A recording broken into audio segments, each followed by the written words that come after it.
পাকিস্তান আমলে যখন যুদ্ধ হচ্ছিল এই দেশে, তখন বিভিন্ন জায়গা থেকে বিভিন্ন পাকিস্তানি ফ্রন্টের লোকেরা যুদ্ধ করতে আসছে। আমাদের মুক্তিযোদ্ধাদের কাছে তেমন কিছু নাই, কিন্তু বাংলাদেশের আবহাওয়া তো তাদের অপরিচিত। এর মধ্যে বেশিরভাগ পাকিস্তানি যারা এখানে আসছিল বেয়াদব প্রকৃতির ছিল, উগ্র প্রকৃতির। তবে সেনাবাহিনীর মধ্যে বেলুচ যারা ছিল, বেলুচিস্তানের এই মানুষগুলা নাকি তুলনামূলক, আমার তো জন্ম হয় নাই, নানা দাদার কাছে গল্প শোনা, তারা তুলনামূলক একটু ভালো মানুষ ছিল। কিন্তু এই বেলুচিস্তানে তারা যারা আসছে ওই অঞ্চলে, তাদের এলাকায় ওইভাবে অ্যাভেলেবেল কাঁঠাল হয় না, এই জন্য কাঁঠাল তারা চিনে না। এখন বাঙালিদের কাছে যখন আসছে, আসার পরে থেকে গাছের কমসিকম, কিন্তু ফল এত বড় বড়, কি ব্যাপার, এটা কি আজব জিনিস। এক বাঙালিকে জিজ্ঞাসা করছে, বাঙালি ভাই इसका नाम क्या है? बोले कांठाल है। এখন ওর কাছে যাহা কাঁঠাল ভাই তো তরমুজ, ওই তো চিনে নাকি। বলছে इसको क्या करता है? बोले इसको खाता है। बोलছে कब खाता है? बोलছে जब ढप ढप करता है तब खाता है। কাঁঠাল পাকলে ঢপ ঢপ করে না? বলছে जब ढप ढप करता है तब खाता है। তখন ওই চিন্তা করছে যে বাবার এত বড় হয়ে গেছে, ঢপ ঢপ করে কিনা বুঝবে কেমনে। বাঙালিকে বন্দুক ধরে বলছে দেখো আমি ঢপ ঢপ করতা है কেন। বাঙালি চিন্তা করছে আরে বেকুবের বেকুব, এটা পাকবে যায় জ্যৈষ্ঠ মাসে, এখনো 2 মাস বাকি, বেকুব বলে এখনই ঢপ ঢপ করতে হয়। কিন্তু বন্দুক তো ধরে রাখছে, উপায় কি? সাথে সাথে গেছে, যাওয়ার পরে যেহেতু গুলি করে দিতে পারে, চেক করার জন্য দেখে ঢপ ঢপ করে কি করে না। আল্লাহর কি কাম, ওইটা ছিল আশ্বিনা কাঁঠাল, 12 মাসে আসে না, ডাবা দিছে দেখে ঢপ ঢপ করতে হয়। আমাদের দেশে একটা কথা আছে না, যেখানেই ভয় সেখানেই বাঘের ভয়, যেখানেই রাত হয়, ঠিক না? বলছে বাঙালি उसको উতারো, নামাও, ঢপ ঢপ যেহেতু করে ওকে নামাও। বাঙালি মুসিবতের মধ্যে পড়ে গেছে যে বাবারে ঢপ ঢপ করতা হয় বলেও তো এক বিপদে পড়ছি। নামাইছে, নামানোর পরে বলছে इसको कैसे खाता है? बोले इसको खोलना पड़ेगा, खुलने के बाद इसको खाता है। বলছে আবি খোলো। ওই চিন্তা করছে আমার মা, আমার বউ, আমার বাড়ির লোক কাঁঠাল তুলছে, কাঁঠাল কি এমনি তোলা যায় নাকি? হাতের মধ্যে সরষের তেল দেওয়া লাগে, তাছাড়া তো মুসিবত, ঠিক কিনা? কিন্তু ওই বলছে বাবা হাতের মধ্যে বন্দুক আছে, শেষ করে ফেলবে। চিন্তা করছে জন্মে কোনোদিন কাঁঠাল খুললাম না, এখন তো না খুলে উপায় নাই। কাঁঠাল টানে খুলছে, খোলা মাত্রই পাকিস্তানি ওরা দেখে তো অবাক হয়ে গেছে, হায় হায় বাহিরে সবুজ সবুজ, ভিতরে এইসা হলুদ। বলতেছি ইসমে সে কিয়া খাতা হয়? বাঙালি চিন্তা করছে কাঁঠাল চিনো না, কি খাওয়া লাগে জানো না, আমি জীবনে খুলি নাই, আবার আমাকে দিয়ে খুলাইছো, দাঁড়াও তোমাকে খাওয়াচ্ছি। बोलते इसमें जो इतना बढ़िया बढ़िया कुआ है इसको बीची कहते हैं, इसको नहीं खाता है। बोलते जिसको नहीं खाता है उसको फेंक दो। একটা একটা করে কুয়া তুলছে, আর পাশে ছিল চুলা, চুলার মধ্যে সব পালাইছে। পাকিস্তানি দেখে তো অবাক হয়ে গেছে, হায় হায় इसमें बोलते बोले बोले এত বড় বড় কুয়া সব ফেলে দে, তো কিছুই নাই। বলে इसमें से क्या खाता है? बोले इसमें से छोटा छोटा जो फोतना होता, फोतना सीने কুয়ার পাশে যে থাকে ছোট ছোট, বলছে ইসকো খাতা হয়।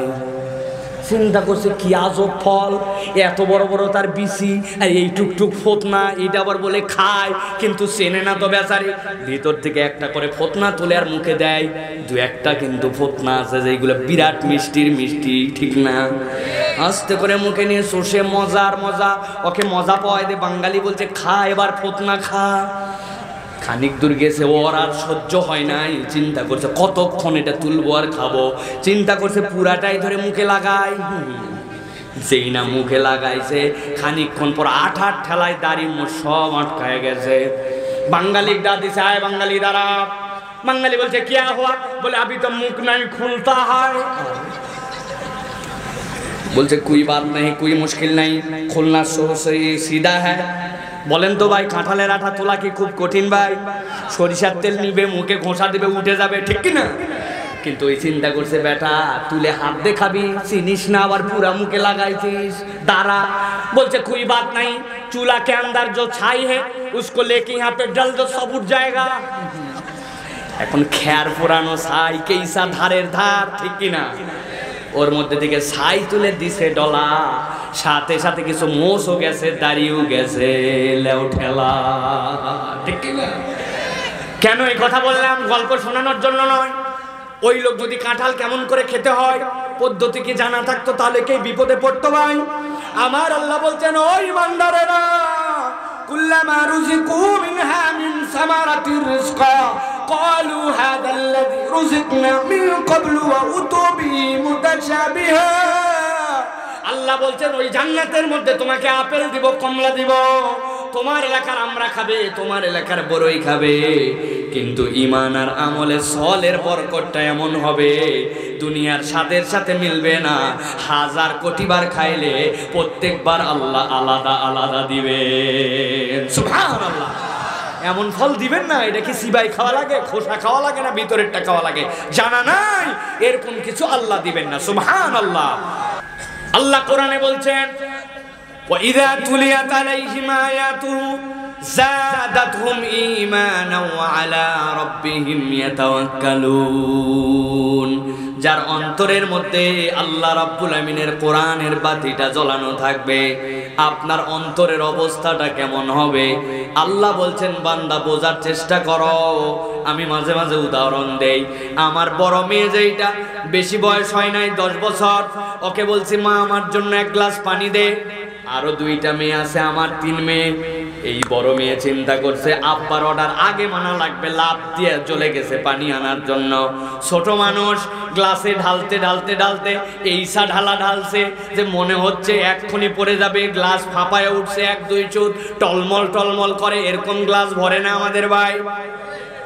দুধ দোয়াইতে দোয়াইতে এমন ভাবে ফেনা মনে করছে ফেনা, কিন্তু দোয়াইতে দোয়াইতে টলমলা হয়ে গেছে। আস্তে করে ধরে নিয়ে যেতে হয়, একটু এদিক ওদিক হলেই পড়ে যাবে, হয় না এরকম? বাচ্চা যখন আমার দিকে পানি নিয়ে আসতেছে, আমি বুঝলাম এখন পানি কেবল ফেলবে না, ঘর মাখাবে, ময়লা করবে।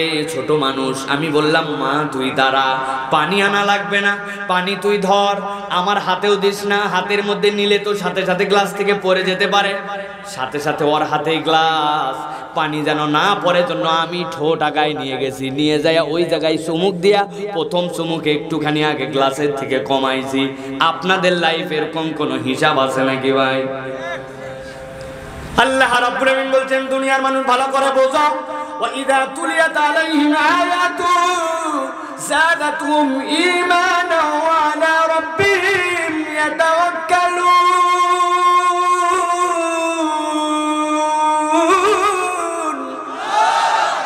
এই দুনিয়ার মানুষ, তোমার ইমানের মধ্যে একটা বাতি থাকা লাগবে, বাতি না থাকলে তো ধরবে না।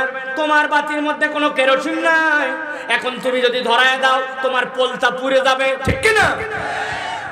এই জন্য আপনার আমার জীবনের কেরোসিন, আপনার আমার জীবনের আগুন, আপনার আমার জীবনের নূর, আপনার আমার জীবনে জান্নাতে যাওয়ার দিক, ওইটা হচ্ছে কোরআন। আল্লাহ বলছেন যার মধ্যে এইটা থাকবে তার কাছে যখনই কোরআন তেলাওয়াত করা হবে তথা কোরআনের আলোচনা হবে, যাদাতুম ঈমানা, তার অন্তরটা থই থই করতে শুরু করবে। আর এইটা লাভ কি হবে? ওই বান্দা আর কারো দিকে ভরসা করবে না, ভরসা করবে আল্লাহ। ভরসা কাতে না? আমেরিকায়, Britain, Russia, Awami League, BMP, নৌকা, ধানের শীষ, দাড়িপাল্লা তো অন্তত নাকি না। ওয়ালা রাব্বিহিম ইয়াতাওয়াক্কালুন, বান্দার সব দিক থেকে মুখ ফিরাবে, ফিরানোর পরে আসবে আল্লাহর দিকে। এটা মুখের ডায়লগে হবে না, যত ডায়লগ মারেন কুলাবে না এটাতে। একমাত্র আপনার ভিতরে যদি কোরআন থাকে তাহলেই কেবল বলতে পারবেন হাসবি আল্লাহু লা ইলাহা ইল্লাহু আলাইহি তাওয়াক্কালতু ওয়া হুয়া রাব্বুল আরশিল আযীম। আল্লাহু আকবার। তোমাদের কাছে আছে ব্যালিস্টিক মিসাইল, তোমাদের কাছে আছে মারাকানা ট্যাঙ্ক, ট্যাঙ্কের নাম কি? মারাকানা। এক ট্যাঙ্কের দাম বাংলাদেশি টাকায় 500 কোটি টাকার মতো। এক একটা ট্যাঙ্ক এক একটা প্রজেক্ট ইউনিট মিলায়, এক একটা প্রজেক্ট এক একটা মিশন তারা নিয়ে আসছে। আর আমার গাজার মুসলমানের হাতে কিচ্ছু নাই, কান্দের মধ্যে ছোট্ট একটু একটা রাইফেল নিয়েছে, কিন্তু আল্লাহকে সাহায্যকারী মেনে চিন্তা করছে বাঁচলে গাজী মরলে শহীদ। সামনে যায় যখন মারছে ওই 500 কোটি টাকা উড়ায় যায় 5000 টাকায়। এইটা অন্য কোনো বল নয়, এটাই হচ্ছে ইমানি বল। তোমার আছে অস্ত্র বল, তোমার আছে জনবল, তোমার আছে ক্ষমতার বল, কিন্তু ইমানদারের আছে ইমানের বল। ইমানের বল যখন ইমানদার নিয়ে সামনে যায়, দুনিয়ার কোন শক্তি ইমানের সামনে দাঁড়ানোর মতো ক্ষমতা নাই। বিশ্বাস করেন? বিশ্বাস করেন? এই জন্য কোরআনের মাহফিলে সবাই আসতে পারে না, সবার নসিবে জোটে না। এখনো রাস্তার মধ্যে কতগুলা কপাল পোড়া ঘুরতেছে, কতগুলা মহিলা আসছে মাহফিলে, ওইগুলা বাহিরে আসছে, ওইটার আকর্ষণে সে ফরজ কাম করে না, নফল কাম করতে আছে, হারাম কাজ করে রাস্তায় ঘুরে বেড়ায়। আছে না? আছে না? মারে বলে আসছে আমি মাহফিলে যাচ্ছি, আসার পরে এশার নামাজ পড়ে আসে নাই, বিড়ি ধরাইছে, আবার মাহফিল শেষ করার পর একটা বিড়ি ফুকাতে ফুকাতে যাবে, ফজরের নামাজ পড়বে না। এই পার্টিরও লোক আছে। রাগ করতেছেন আপনারা? আমি যা বলি খোলামেলা বলি। মুরব্বীরা আমারে না চিনলেও ইয়াংরা আমাকে চেনে না ভাই? যদি কিছু মুরব্বী বিরক্ত হচ্ছিল, ভাই বিরক্ত হয়ে লাভ নাই।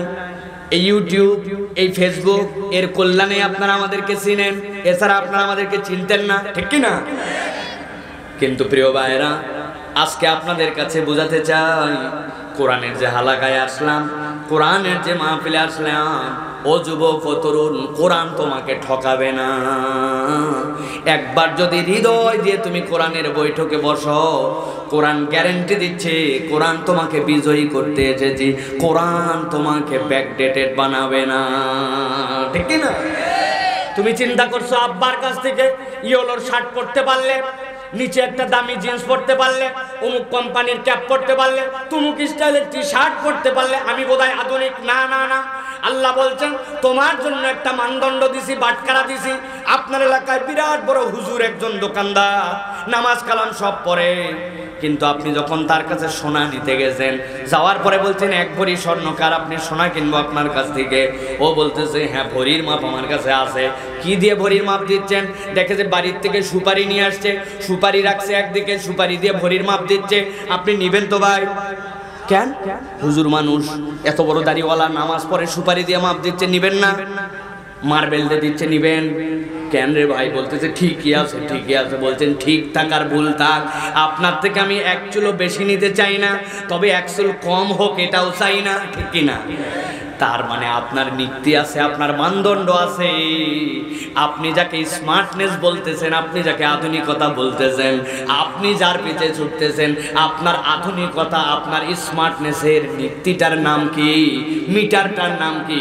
আপনার বাটখারাটার নাম কি? জানাতে হবে আমাকে। বলেন কি বাটখারা আপনার? আপনি আমাকে বুঝাই দেন যে এই বাটখারাতে আমি স্মার্টনেস মেপেছি, তাহলে আমি আপনারটা গ্রহণ করব। বাটখারার নাম বলতে হবে আপনাকে। আপনি বাটখারা মাপছেন শাহরুখ খান, আপনি বাটখারা মাপছেন সাকিব খান, আপনি বাটখারা মাপছেন আমেরিকার অমুক গ্রুপ, ইউরোপের অমুক গ্রুপ, আপনি বাটখারা মাপছেন বড় কোনো প্লেয়ারের নাম। আমি নামগুলা নিতে চাই না। আপনার এই বাটখারায় আপনি মনে করছেন আমি এই মানদণ্ড, আপনি বাটখারা মাপছেন অমুক বক্তা তমুক বক্তা। না না না, আপনার একটাও বাটখারা ঠিক হয় নাই। আপনি যদি আপনার ওজন মেশিনের বাটখারা ঠিক করতে চান, আল্লাহ বলছেন আমি বাটখারার নাম তোমাকে বলে দিলাম, ওয়া ইন্নাকা লাআলা খুলুকিন আযীম। আলেম ওলামা বুঝবেন, ওয়া ইন্নাকা লাআলা খুলুকিন। আল্লাহ রাব্বুল আমিন কেন এখানে লাআলা বললেন? ওয়া ইন্নাকা কাফকে কেন আগে আনলেন? আল্লাহ বলছেন দুনিয়ার মানুষ জেনে রাখো, ওয়া ইন্নাকা লাআলা খুলুকিন আযীম।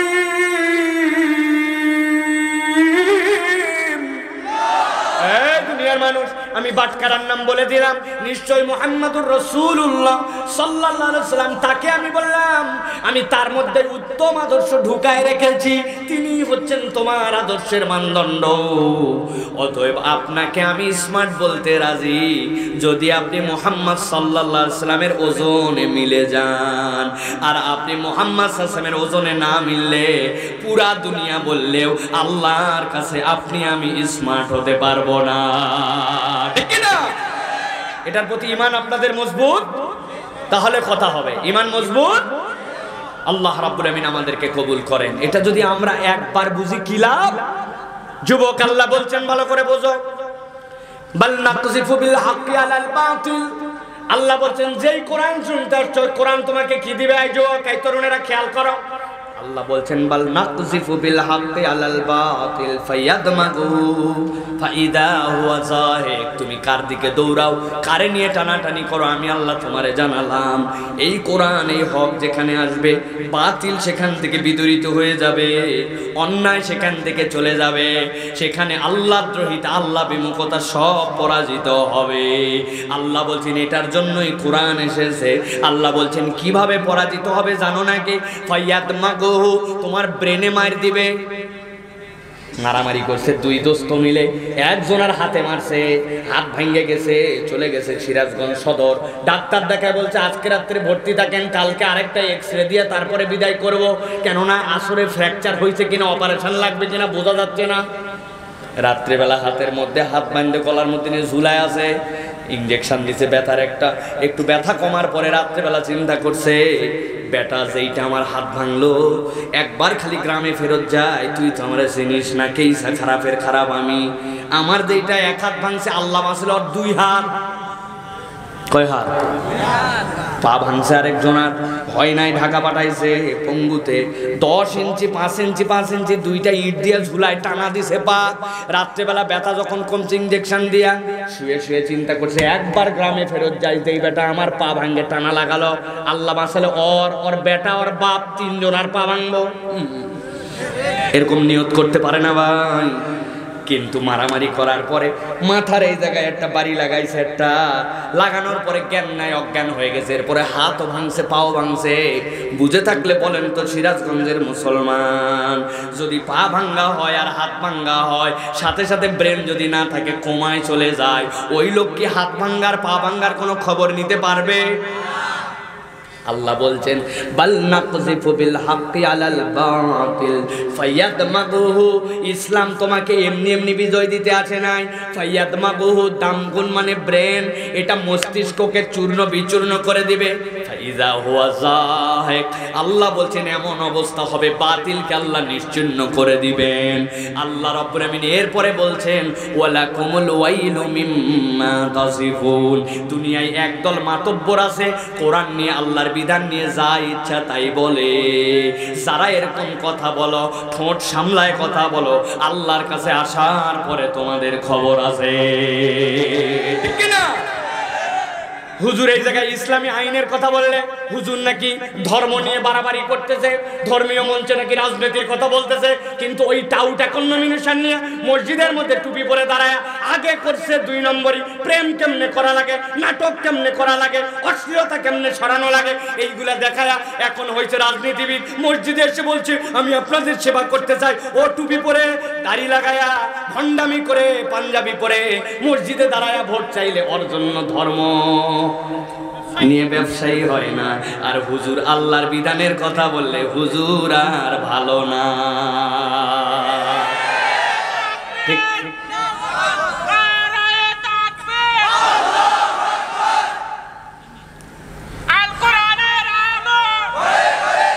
মাশাআল্লাহ।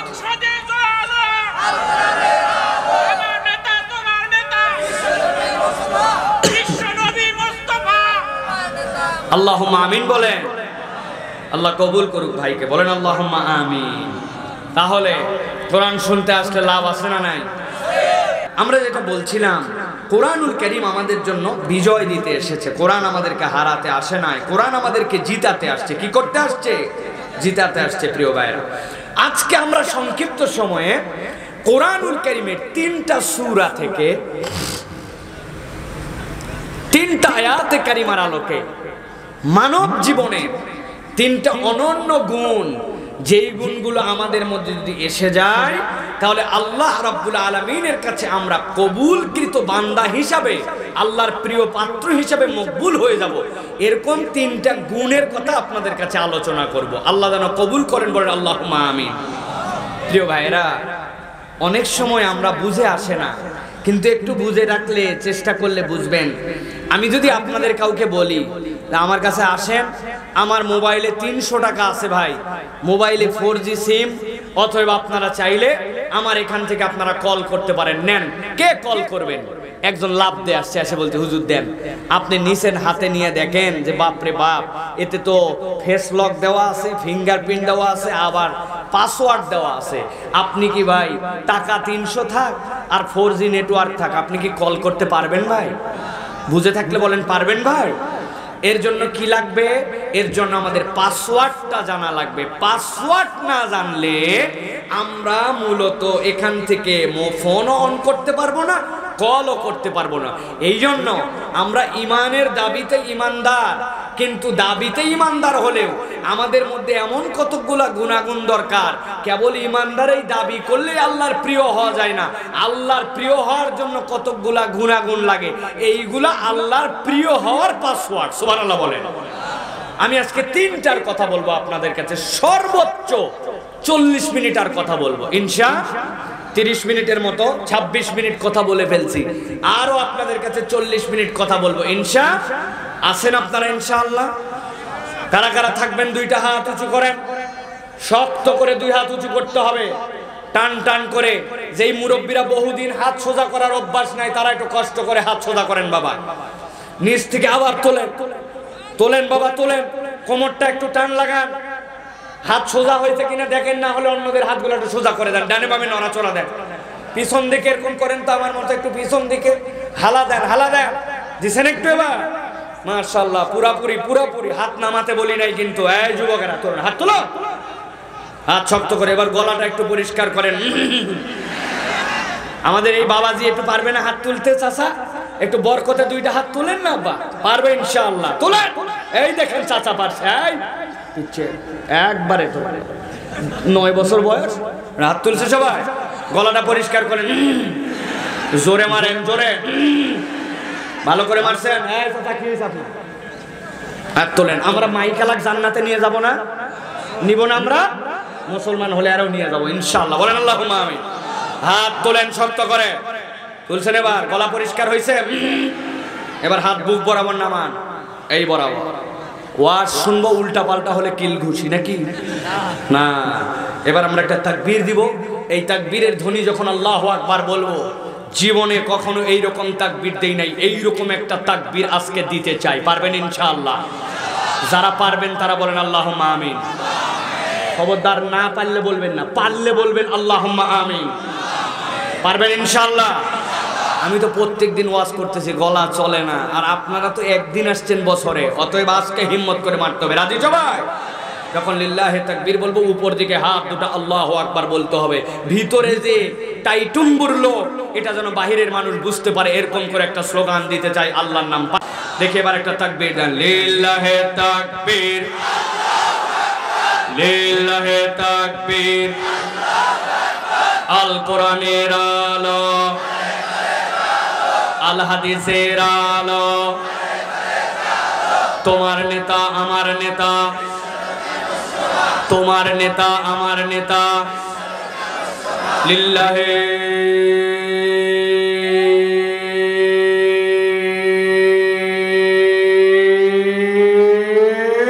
তাকবীর। আলহামদুলিল্লাহ। হাত নামান।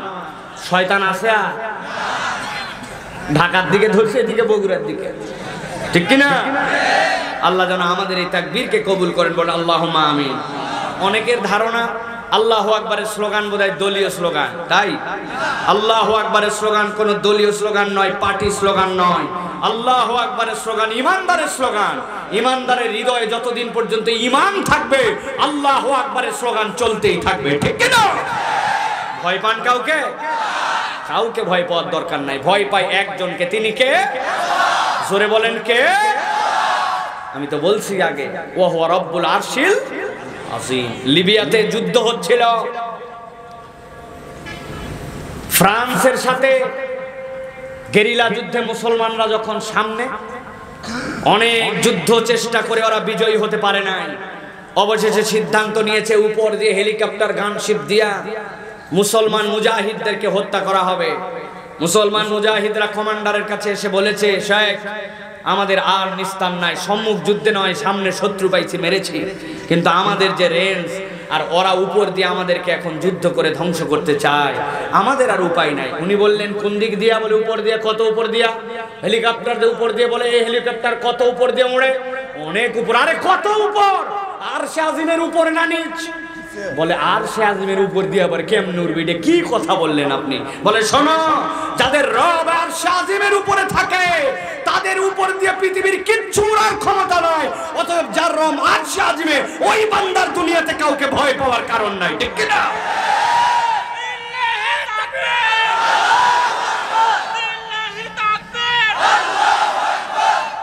আলহামদুলিল্লাহ, কোনো ভয় নাই প্রিয় ভাইরা। আর আমরা এখানে যে কথা বলবো, আমাদের কেউ শত্রু না। আমরা সকলকে বুকের মধ্যে টেনে ইসলামের মৌলিক কথা বলবো। এখানে কোনো আওয়ামী বিএমপি রাজনীতি, এই জায়গায় কোনো রকম ভোট, এই রকম গণতন্ত্রের চর্চা, এই সকল কোনো ভুয়াবাজি এই জায়গায় হবে না ইনশাআল্লাহ। অথবা আপনাদেরকে দাওয়াত দিচ্ছি, আসেন কোরআন থেকে কিছু কথা শুনেন, কি লাভ হবে। আল্লাহ রাব্বুল আলামিন বলছেন, দুনিয়ার মানুষ শোনো, ওয়াবাশশিরিল্লাযীনা আমানু ওয়া আমিলুস সালিহাতি আন্না লাহুম জান্নাত। একবার যদি আল্লাহর নবীকে ডাক দিয়ে বলা হতো, হে নবী আপনি ভয় দেখান, আপনি আপনার উম্মতকে ভয় দেখান, তাহলে আপনার আমার জন্য অবস্থা খারাপ হতো। আল্লাহ রাব্বুল আমিন আদর করে অন্য নবীদেরকে যেরকম ভাষায় বলেছেন, আল্লাহ রাব্বুল আমিন নবীকে এরকম ভাষায় বলেন নাই, বরং নবীকে বলছেন আপনি আগে খোঁজ খবরি দেন, আনন্দের সংবাদ দেন। কি আনন্দের সংবাদ দিবেন?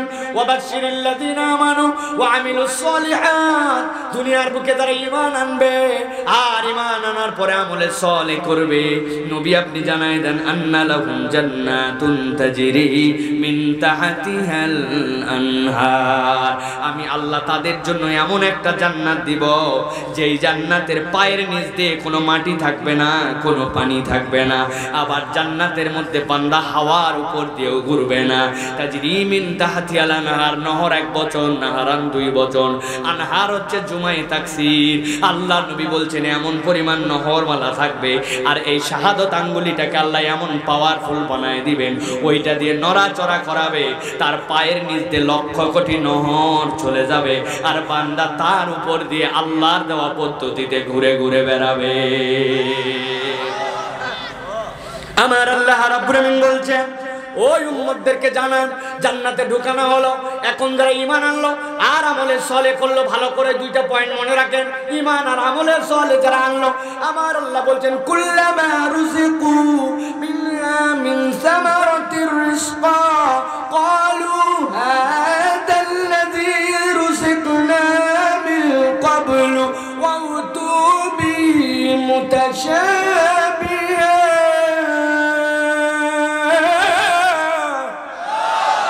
আমার আল্লাহ রাব্বুল আমিন বলছেন, যতবার ওই জান্নাতে ঢুকবে, ঢুকার পর আমি রব্বুল আমিন তাদের জন্য বললাম, কুল্লামা রুজিকু মিনহা মিন সামারাতির রিজকা। যখন তাদেরকে রিজিক দেওয়া হবে, তাদেরকে খাদ্য দেওয়া হবে, ওই বান্দারা সাথে সাথে আশ্চর্য হয়ে যাবে, আরে আমার আল্লাহ আমারে কি দিল? এ তো দেখি বাংলাদেশে যেরকম থাকতে পেয়ারা খাইছিলাম ওই রকমই, আবার দেখি আমরা খাইছিলাম যেরকম আমরার মতো, আবার দেখি তরমুজ যেমন খাইছি তরমুজ, আমরা না জেনে আসছিলাম জান্নাতের মধ্যে কি না কি খাওয়ানো হবে। কিন্তু এই জায়গায় আসার পরে আল্লাহ রাব্বুল আমিন আমাকে তো দিচ্ছেন, কুল্লামা রুজিকু মিনহা সামারাতির রিজকা ক্বালু হাদাল্লাযী রুজিকনা মিন ক্বাবলু ওয়া উতু বিহি মুতাশাবিহা। আল্লাহ বলছেন, বান্দারে তোকে জান্নাতে বিব্রত আমি করব না, এমন কোনো খাবার দিব না যেইটা তুই চিনিস না, এই জন্য খাইতে হয় কেমনে তুই বুঝবি না, এইরকম কোনো উল্টা পাল্টা নয়, তোর পরিচিত খাবারই তোকে দেওয়া হবে। কিন্তু যতবার খাবি, এক পেয়ারা খাইছিস, ওই পেয়ারার মতো পেয়ারা আল্লাহ আর কখনো সৃষ্টি করেন নাই। এক ফল খাবি, 1000 বার খাবি, আল্লাহ 1000 বার আলাদা স্বাদ দিবেন, যেই স্বাদ দুনিয়ার সাথে মিলবে না। সুবহানাল্লাহ। কিন্তু ফল কিন্তু দুনিয়ার মতোই। জিজ্ঞাসা করতে পারেন, হুজুর ব্যাপার কি?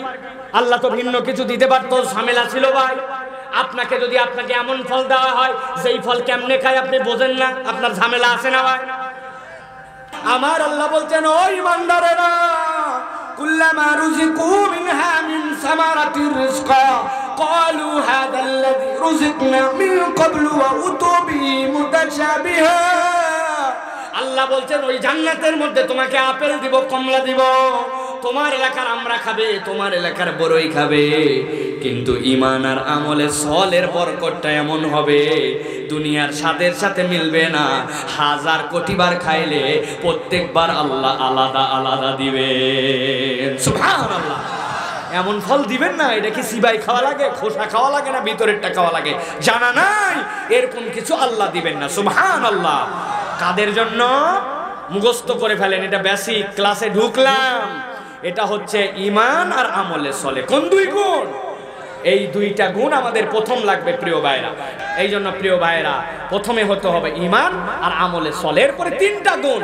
আল্লাহ বলছেন, এক নম্বর, বান্দা তুমি আল্লাহ রাব্বুল আলামিনের কাছে আসো, আব্দ হয়ে যাও।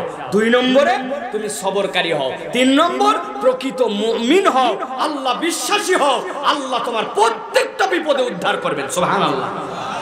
চাকরির জন্য কার পিছে দৌড়াবে? দৌড়ানোর দরকার না। ও মাইয়াত্তাকিল্লাহ ইয়াজআল লাহু মাখরাজা ওয়া ইয়ারযুকুহু মিন হাইসু লা ইয়াহতাসিব। আল্লাহকে ভয় কর এই যুবক, আল্লাহকে ভয় করো। আমার আল্লাহ আমার রব, যা বলছে তাই শুনি, আল্লাহর হুকুম মাহকাম পালন করি। আল্লাহ বলছেন আমাকে ভয় করো।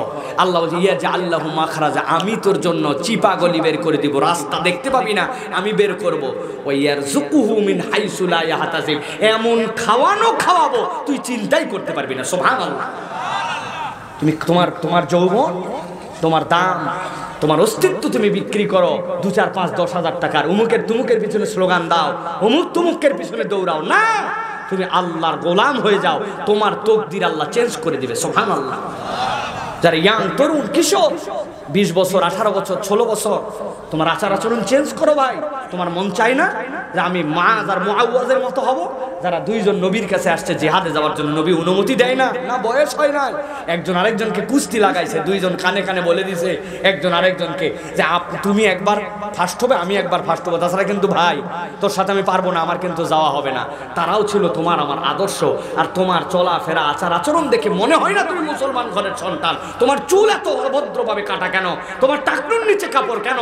তোমার আচার আচরণ এরকম বেয়াদব কেন? তুমি মহিলা মানুষ দেখলে শীষ ফুটাও কেন? তোমার চলাফেরা দেখলে উগ্র অভদ্র মনে হয় কেন? তোমাকে দেখলে মনে হবে শালীন, ভদ্র, আদবওয়ালা, মুআদ্দাব। এটা মুমিন মুসলমানের সন্তান, ঠিক কি না? রাগ হচ্ছে না আপনারা যে হুজুর আমরাই দাওয়াত দিয়ে আনছি, সারাদিন খেলে আমাদের উপরে আপনি বকলেন? প্রিয় ভাইয়েরা, আপনারাই না আমার উপাধি দিচ্ছেন তরুণের আইডল। কিসের আইডল? আমি কোন আইডল না। আইডল কে? বাটকারার নাম কি ভুলে গেছে? বাটকারার নাম কি? মুহাম্মাদুর রাসূলুল্লাহ সাল্লাল্লাহু আলাইহি ওয়াসাল্লাম। আল্লাহ আমাদেরকে ওইটার উপরে থাকার তৌফিক দান করুক, আল্লাহুম্মা আমিন। একটা বোনাস আছে আমার কাছে, বলবো? বিরক্ত হচ্ছেন না তো আপনারা? আমি মনে করছিলাম কিছু লোক উঠে টুটে গেলে আলোচনাটা একটু সাইজ করে চলে যাবো, তো দেখি একজনও ওঠে না। একটা বোনাস সর্বশেষ বলে দেই। আল্লাহ রাব্বুল আমিন বলছেন আল্লাহর কাছে ডাকার মতো ডাকতে হয়, ডাকার আদব শিখতে হয়। আল্লাহ রাব্বুল আমিনকে যদি আপনি হৃদয় দিয়ে অনুভব করে ডাকতে পারেন, আল্লাহ ডাকে সাড়া দেন। আল্লাহ একটা পয়গম্বরের কথা বলছেন, ওয়া যাকারিয়া ইয নাদা রাব্বাহু রব্বি লা তাযারনি ফারদান ওয়া আনতা খায়রুল ওয়ারিসিন। হযরত যাকারিয়া আলাইহিস সালাম বৃদ্ধ হয়ে গেছেন, সন্তান নাই। আহারে, সন্তান হয় না, চিন্তা করছেন আমার পরে পয়গম্বরের দায়িত্ব কে পালন করবে? কেননা আল্লাহ নারীদেরকে পয়গম্বরের মা বানাইছেন, কিন্তু পয়গম্বর তো বানান না। আল্লাহকে ডাক দিয়ে বলতেছে, রব্বি ইন রব্বি লা তাযারনি ফারদা, আয় আল্লাহ তুমি আমাকে একাই রেখো না, তুমি আমাকে একাই রেখো না আল্লাহ, তুমি আমাকে সন্তান সন্ততিহীন রেখো না। তবে আল্লাহ কথা আছে, ও আনতা খায়রুল ওয়ারিসিন। হ্যাঁ, সন্তান দিয়ে আমি কি করব? 3টা সন্তান আছে, 3জন বড় বড় পদে বাপ মাকে রেখে দিয়ে আসছে, ওল্ড হোমের মধ্যে, বয়স্ক কেন্দ্রের মধ্যে আছে না? এই সন্তান থাকার না থাকা সমান।